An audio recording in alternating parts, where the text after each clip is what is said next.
मध्य प्रदेश के छिंदवाड़ा में जहरीली कफ सिरप के चलते 11 बच्चों की मौत के बाद जनता के साथ साथ विपक्ष का गुस्सा भी चरम पर है। तस्वीरें कांग्रेस कार्यालय के सामने की हैं, जहां कांग्रेस प्रदर्शन कर रही है। उन मासूम बच्चों की मौत के चलते जो तनाव का माहौल पूरे प्रदेश में पैदा हुआ है, उसे लेकर और प्रतीकात्मक रूप से अगर आप देखेंगे तो भाजपा के मफलर के साथ 11 बच्चों के पुतले प्रतीकात्मक तौर पर लगाए हैं। ये विरोध का तरीका है। जिस तरीके से इनका कहना है कि लापरवाही हुई है, देर से डिसीजन किया गया और देर से कफ सिरप बैन किया गया, उसके चलते ये घटनाएं हुई है। तस्वीरों में स्वास्थ्य मंत्री का इस्तीफे की मांग करते नजर आ रहा है कांग्रेस, और हम बात भी कर लेते हैं। ये प्रतीकात्मक 11 बच्चों के जो पुतले लगाए हैं, इसकी वजह क्या रही? वजह तो सामने है, जहरीला कफ सिरप है,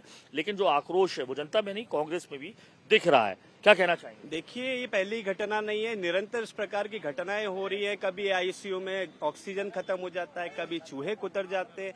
कफ सिरप पीने से 1 दर्जन बच्चों की मृत्यु हो गई। ये मृत्यु नहीं है, ये घटना नहीं है, ये प्रशासनिक हत्या है। इसकी जिम्मेदार भाजपा की सरकार है, स्वास्थ्य मंत्री इसके जिम्मेदार है। उनको इस्तीफा देना चाहिए, और अगर वो इस्तीफा नहीं देते हैं तो मुख्यमंत्री महोदय को उनको बर्खास्त करना चाहिए। आपने दवा को प्रतिबंध करने की बड़ी कार्रवाई कर दी। पहले तो आप ये जवाब दें कि जो अन्य राज्यों में प्रतिबंधित दवाई थी, ये मध्य प्रदेश में बिक कैसे रही थी? किसने कमीशन लेके इस बाजार में इन दवाइयों को उतारा? ड्रग कंट्रोलर क्या कर रहे थे? आपके जो पूरा प्रशासनिक अमला है वो क्या कर रहा था? उन पे कार्रवाई होनी चाहिए, ठोस कार्रवाई की हमारी मांग है। और जब तक ये कार्रवाई नहीं होती, पूरे मध्य प्रदेश में कांग्रेस के कार्यकर्ता चरणबद्ध आंदोलन करेंगे। लेकिन सरकार ने ये देख रहे हैं हम कि जो डॉक्टर जिसने प्रिस्क्राइब की थी ये दवा, उसके खिलाफ भी मामला दर्ज किया है। और शीसन फार्मास्यूटिकल, जिसके तहत ये जो ग्लाइएथोलिन जो ग्लाइकॉल था, उस निर्माता कंपनी पर भी मामला दर्ज।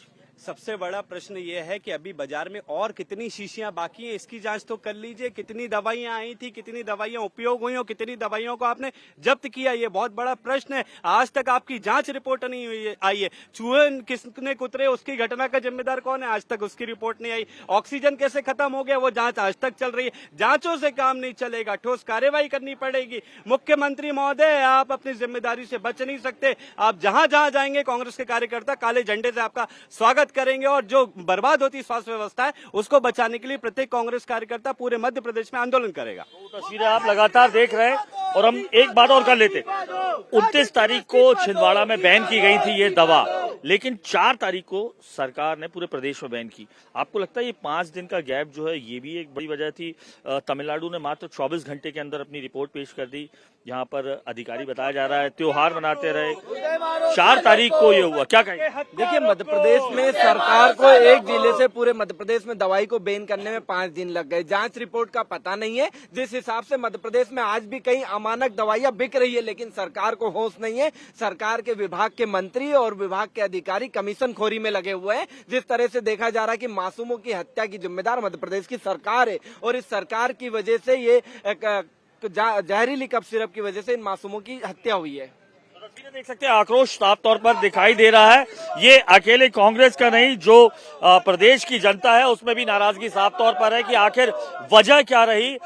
जब 29 तारीख को ही बैन कर दी गई थी दवा, 5 दिन क्यों लगे 4 तारीख को पूरे प्रदेश में बैन करने को लेकर? तब तक 11 मासूम अपनी जान से हाथ धो बैठे थे। अभी भी 6 मासूम जो है जिंदगी और मौत की जंग नागपुर में लड़ रहे हैं। और बताया जा रहा है शॉर्ट टर्म के साथ साथ लॉन्ग टर्म का असर भी इसके चलते होता है। यानी ऐसे में माना जा सकता है कहीं न कहीं प्रशासनिक लापरवाही और खिलवाड़ के चलते मध्य प्रदेश के 11 मासूमों को मौत का सामना करना पड़ा है जहरीले कफ सिरप के चलते। कैमरा पर्सन प्रदीप के साथ अनुराग अमिताभ, इंडिया टीवी, भोपाल।